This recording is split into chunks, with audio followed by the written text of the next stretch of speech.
काजल हिंदुस्तानी की ओर से भारत माता की जय, वंदे मातरम। हम सब ने बचपन में ये मुहावरा तो सुना ही है कि जिस थाली में खाते हो उसी में छेद करते हो। अब इस मुहावरे का गलत अर्थ बता दिया जया बच्चन ने सदन में। मैं थोड़ी सी खेद रखती हूँ उनके इस वाक्य से और इसके प्रयोग से, इसलिए आज मैं सटीक प्रयोग के साथ जया बच्चन को थाली में छेद करना क्या होता है वो बताती हूँ। जब आतंकवादी दाऊद इब्राहिम की पार्टी में बॉलीवुड के नचनिए ठुमके लगाते हैं उसे थाली में छेद करना नहीं कहते। जब पाकिस्तानी आर्टिस्ट को आप अपने दुबई वाले आकाओं के इशारों पर और पाकिस्तानियों के इशारों पर बाइज्जत देश में बुलाकर काम देते हो और वही देश के छोटे से गांव से आते सुशांत और कंगना अपने दम पर एक बॉलीवुड में मुकाम हासिल करते और आप उन्हें आउटसाइडर बताते हो, इसे थाली में छेद करना नहीं कहते। जब संजय दत्त 1993 बम ब्लास्ट में इस्तेमाल हथियारों में रंगे हाथों पकड़ा जाता है उसे थाली में छेद करना नहीं कहते। और जब 26/11 के मास्टरमाइंड डेविड हेरले को महेश भट्ट और उसका बेटा मेहमान नवाजी करते हुए मुंबई भ्रमण कराता और अपने घर में रखता है उसे थाली में छेद करना नहीं कहते। और जब महेश भट्ट वो आतंकवादी भगोड़े जाकिर नायक की गोद में जाके बैठता है तब उसे थाली में छेद करना नहीं कहते।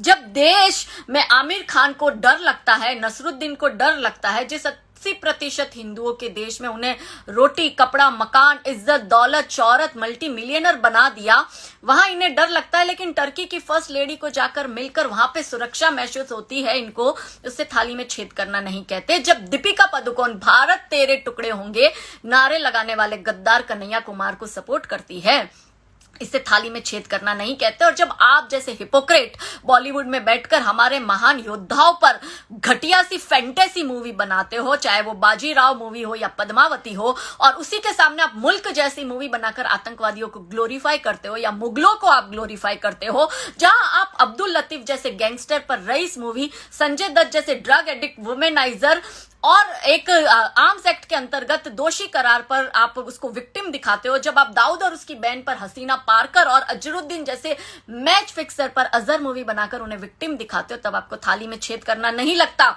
जब एक महिला होने के नाते जया बच्चन जी आप सदन में बैठकर दिन दहाड़े कंगना का घर तोड़ा चाहता है आप चुप रहती हो। जब कास्टिंग काउच की शिकार बनती है बॉलीवुड में लड़कियां आप चुप रहती हो। जब 2 मिनट का रोल पाने के लिए उन्हें एक्टर और डायरेक्टर के बिस्तर से होकर गुजरना पड़ता है आप चुप रहती हो। जब जया प्रदा पर भद्दे कमेंट करता है आजम खान आप चुप रहती हो। जब बलात्कार पर मुलायम सिंह कहता है कि लड़कों से गलतियां हो जाती है आप चुप रहते हो। और सडनली ड्रग्स एडिक्ट को और ड्रगियों को आप बचाने के लिए सदन पर आवाज उठा देती हो, तो मुझे थू है और मुझे शर्म है ऐसे फेमिनिज्म पर और आप जैसी महिलाओं पर जो सदन में जाके बैठ तो जाती है लेकिन जब बात महिलाओं के हक की आती है तो मुंह छुपाकर किसी कोने में बैठ जाती है। ये है